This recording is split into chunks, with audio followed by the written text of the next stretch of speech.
1,00,000 మంది శివభక్తులతో కలిసి మహారుద్రాక్ష పూజలో పాల్గొనండి. వెంటనే కాల్ చేసి మీ పేరును నమోదు చేసుకోండి.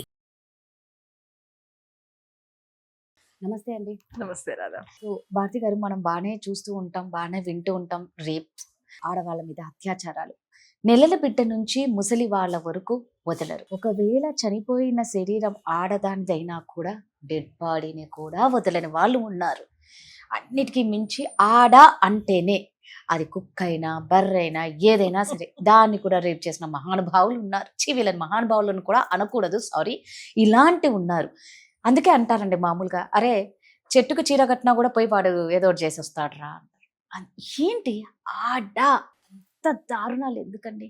అసలు వాళ్ళకి ఎందుకంటే అలాంటి ఆ పసిబిడ్డలో ఏముంటదండి? ఆ పసిబిడ్డలను కూడా వదలరు. ఇది జెండర్ డిస్క్రిమినేషన్ అమ్మా. జెండర్ డిస్క్రిమినేషన్ లో ఎలాగా మీరు రేప్ అనే ఒక పెద్ద పదం వాడి అంటే ఫిజియలాజికల్ గా జరిగిన ఒక క్రియ గురించి మాట్లాడుతున్నారు. నేను కొన్ని చిన్నప్పటి నుంచి జరిగేవి కొన్ని చెప్తా, వాటిని కూడా నేను రేపే అంట. ఎగ్జాంపుల్, ఆడపిల్ల పుట్టగానే ఇంకా చాలా మంది వీళ్ళల్లో కుటుంబాల్లో ఆడపిల్ల మాకొద్దు అని చాలా స్ట్రిక్ట్ గా పుట్టిన బిడ్డని తల్లికి కూడా చూపించకుండా చంపేసే వాళ్ళు ఉన్నారు.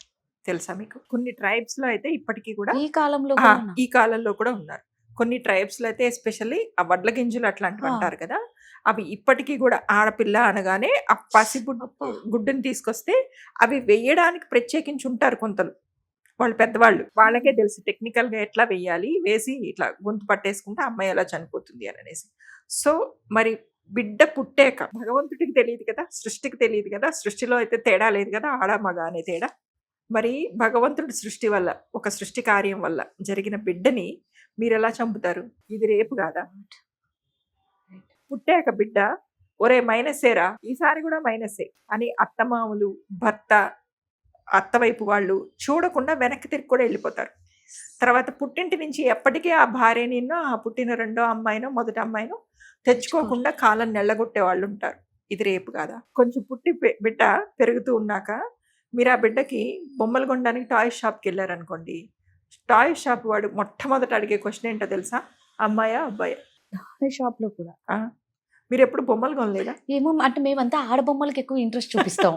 అందుకే ఇంత ఈ కాలంలో కూడా నా అదే పనిగా అమ్మాయిల బొమ్మలు కావాలని ప్రత్యేకించి దానికోసమే కొన్ని కంపెనీలు నడుస్తున్నాయి. టాయ్ షాప్కి వెళ్తే వాడు అడిగే మొదటి క్వశ్చన్ ఏంటంటే ఆడపిల్ల మగపిల్లాడ. ఆడపిల్ల అంటే వాడు బార్బీ బొమ్మ. బార్బీ అనేది ఎంత పెద్ద బ్రాండ్, ఎంత పెద్ద ఫ్యాక్టరీ, అంతే. చెప్పండి, అదంతా ఏంటి? ఆడపిల్ల అంటే ఇట్లా ఆ బార్బీ బొమ్మతో ఆడుకోవాలి. లేకపోతే కిచెన్ సామాన్లు ఉంటాయి కదా, పొయ్యిలు, గురుగులు, ఆ పిల్ల కూడా ఏం చేస్తుందంటే తల్లిని ఇమిటేట్ చేస్తూ ఒక టవల్ ఇలా వేసుకొని అందులో 2 బియ్యం గింజలు 2 పల్లి గింజలు వేసి అన్నం వండేస్తున్నట్టు. సో మీరు పిల్లల్ని సోషల్లీ కూడా కండిషనింగ్ చేస్తున్నారు చిన్నప్పటి నుంచి. అదే మగపిల్లాడు అనగానే వాడికి తుపాకీ, బైకులు, కార్లు, లేకపోతే బ్యాటు బాల్. ఏ బ్యాటు బాల్ తోటి ఆడపిల్ల ఆడుకోకూడదా చెప్పండి? బార్బీ బొమ్మ పొరపాటున అబ్బాయి పట్టుకుని ఆడుతుంటే ముందు ఈ తల్లి కూడా పరిగెడుతుంది, రే ఆడపిల్లకి లాగా ఏంట్రా బార్బీ బొమ్మతో ఆడుతున్నావు, గురుగులతో ఆడుతున్నావు ఏంట్రా. ఇవన్నీ కూడా సోషల్లీ జరిగే రేప్స్ అమ్మా పిల్లల మీద. ఖచ్చితంగా అలాగే పరిగెడుతుంది మరి. అవునా? అదే ఆడపిల్ల చిన్నప్పటి నుంచి ఇట్లా టవల్ వేసుకునో ఏదో వేసుకుని గదలు జిమ్ము, అబ్బో నా పిల్ల ఇప్పటి నుంచే ఇంటి పనులన్నీ నేర్చుకుంటుంది. అదే చీపురు మగపిల్లాన్ని పట్టుకొనివ్వండి, ఇల్లు బీకి పందిరేస్తారు. ఆడంగిల వేదవలాగా నీకు చీపురుతో పని ఏమిట్రా. ఈ మాట మీరు విన్నారా? వినలేదు? బాగా విన్నాను. వాడి కింద పడి ఏడిస్తే కూడా ఆడంగిలాగా ఏడుస్తున్నావేంట్రా. కరెక్ట్. ఎగిరి దూకి ఈ పిల్ల కూడా వాడితో సమానంగా ఆడుతుంటే మగపిల్లల్లాగా ఎగురుతున్నావు ఎందుకే, దూకుతున్నావు ఎందుకే, ఆడపిల్లలు కుదురుగా కూర్చోవాలి. విన్నారా? వినలేదా? బాగా విన్నా. ఇవన్నీ రేప్సా కాదా రాధా? మెంటల్ గా, సైకలాజికల్ గా, సోషల్ గా. పిల్ల కొంచెం పెరిగాక మీరు ఇల్లుగా కొనుక్కున్నారనుకోండి, మీకు ఆ బిల్డర్ కూడా ఏమడుగుతాడు తెలుసా? చిల్డ్రన్స్ రూమ్ అనగానే అమ్మాయా అండి పింక్ వేసి పారే, వేరే కలరే లేదు. ఆడపిల్ల అనగానే పింక్ కలరే. అసలు అది ఎవడు కొనుక్కున్నాడు తెలియదు. కరెక్ట్ గా చెప్పారండి. అమ్మాయి అంటే ఆ అమ్మాయి బెడ్రూమ్ లో పెయింట్, గోడ paint pink colour, cupboards pink colour, తర్వాత ఆ కప్బోర్డ్స్ మీద కూడా బార్బీ డాలు. అంటే మీరు సోషల్లీ ఏం కండిషనింగ్ చేస్తున్నారు? ఆడపిల్ల అంటే ఇలాగ ఫెమినైన్, సాఫ్ట్ గా ఉండాలి, పింక్ కలరే వాడుకోవాలి, బార్బీ బొమ్మలతోటే వాడుకోవాలి, ఇవి నేర్పుతున్నారు. ఇంజనీరింగ్కి వచ్చాక కూడా చూడండి మీరు, అమ్మాయికి గనక పొరపాటున ఏ సివిల్ ఇంజనీర్లోనో ఇట్లో సీట్ వస్తే ఒప్పుకోరు తల్లిదండ్రులు. మెకానికల్ ఇంజనీరింగో సివిల్ ఇంజనీరింగో చదవరు అమ్మాయిలు. మీరు ఒక ఇంటర్వ్యూలో చూసుంటారు, సుధామూర్తి గారు, నారాయణమూర్తి గారి మిసెస్ సుధామూర్తి గారు ఒక ఇంటర్వ్యూలో చెప్తారు, ఆవిడ బ్యాచ్ మొత్తానికి ఆవిడ ఒక్కరే అట ఉంది అమ్మాయి. వాష్రూమ్ కూడా సపరేట్ లేదు వాళ్ళ కాలేజ్లో ఆడపిల్లలకి.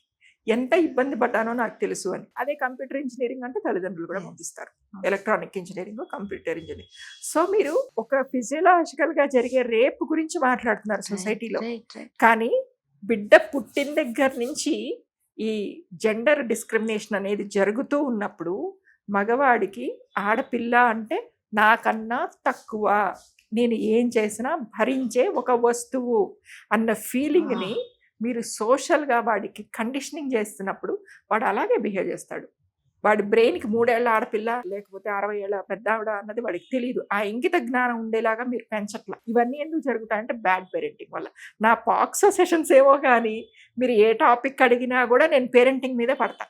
అది అక్కడ నుంచి కదా వచ్చేది. మీరు ఎప్పుడైతే జెండర్ ఈక్వాలిటీ, ఎప్పుడు కూడా ఆడపిల్లలు మేం పై చేయిగా ఉండాలి అని అడగట్ల. జెండర్ ఈక్వాలిటీ పిల్లలకి నేర్పుతారో, ఇద్దరూ కలిసి ఒకటే బొమ్మలతో ఆడుకుంటారో, ఇద్దరూ కలిసి ఒకటే చదువుకుంటారో, డొమెస్టిక్ వర్క్ ఇద్దరూ కలిసి చేసుకుంటారో, లేదా ఆడపిల్లలు మగపిల్లలు ఇద్దరు ఉద్యోగస్తులైనా నిద్రలేగోగానే కొంగు బొడ్లో దోపుకొని కిచెన్ లోకి పరిగెత్తికెళ్ళి ఛాయ్ పెట్టేది ఆడపిల్ల ఉంటుంది, న్యూస్ పేపర్ పట్టుకొని హాల్లో కూర్చునేవాడు అబ్బాయి ఉంటాడు. కానీ ఇద్దరు 8 గంటలకల్లా బళ్ళు వేసుకుని ఆఫీస్కి వెళ్ళిపోవాలి. మరి నువ్వు అమ్మాయి ఛాయ్ పెడుతుంటే నువ్వు రెండో పక్క కుక్కర్ ఎందుకు పెట్టావు? ఎందుకంటే నీ తల్లి నేర్పలేదు కాబట్టి. ఆ తల్లి కూడా మళ్ళీ ఆడపిల్లే. మీరు ఎప్పుడైతే జెండర్ ఈక్వాలిటీ, డొమెస్టిక్ వర్క్ అనేది సమంగా పంచుకోవాలి, లేదు ఆడపిల్లలు పెళ్ళిళ్ళు పోస్ట్పోన్ చేయడానికి ఎందుకు ఇదే చూస్తున్నారు తెలుసా? వాళ్ళ కెరియర్ పీక్ స్టేజ్లో ఉన్నప్పుడు వీళ్ళకి పెళ్ళి కన్సీవ్ అయ్యారనుకోండి, కెరియర్ ఆడపిల్లే వదిలేస్తుంది. ఎందుకంటే పిల్లల్ని పెంచాలి కాబట్టి. పిల్లల కోసం కెరియర్ని వదిలేసుకున్న అమ్మాయిల్ని మీరు చూపించమంటే మీ కళ్ళ ముందు 100 మందిని చూపిస్తారు. ఖచ్చితంగా పిల్లల కోసం కెరియర్ని వదిలేసుకున్న ఒక అబ్బాయిని నాకు చూపించండి. సో మీరు జెండర్ ఈక్వాలిటీ అనేది అసలు చిన్నప్పటి నుంచి నేర్పించకుండా, ఇంటి నుంచి సొసైటీ నుంచి ఎలాంటివి నేర్చుకోకుండా, అబ్బాయి అనేవాడు ఆడది అంటే నాకన్నా తక్కువ, నేను ఆధిపత్యంలో ఉన్నాను, నేను ఏం చేసినా చెల్లుతుంది అనే మైండ్ సెట్ తోటి పెరిగినప్పుడు వాడికి వయసు 3 ఏళ్ళ 30 ఏళ్ళ 60 ఏళ్ళ తోచదు. మీరు ఫిజికల్ రేప్ గురించి మాట్లాడుతున్నారు, ఇవన్నీ కూడా సోషల్ రేప్. రైట్. బా సూపర్ అండి. నిజంగా ఎంత మందికి నచ్చుతుందో మీరు చెప్పిన దాంట్లో 100% నిజం ఉంది తెలుసా. 90% ఇళ్ళల్లో ఇవి చూస్తూనే ఉంటాం. ఎందుకంటే అదో ఒక ఫ్యామిలీ అందరూ కూర్చొని భోజనం చేస్తున్నారు అనుకోండి, తల్లి కూతురేమో వంటింట్లోంచి సామాన్లు తెచ్చి పెడతా ఉంటారు, తండ్రి కొడుకు కూర్చొని తింటా ఉంటారు. అదే జరుగుతుంది కదా. అది అదొక ఈక్వాలిటీ అనేది పేరెంటింగ్ నుంచి రావాలి. రైట్. అది నేర్పించకపోతే మీరు 2026 కాదు 3026లో కూడా మనలాంటి ఇంకో ఇద్దరు కూర్చుని ఇంకొక రాధ ఇంకొక భారతి సూపర్ ఇదే రేపు గురించి మాట్లాడుకుంటారు. సూపర్ చెప్పారు. Thank you.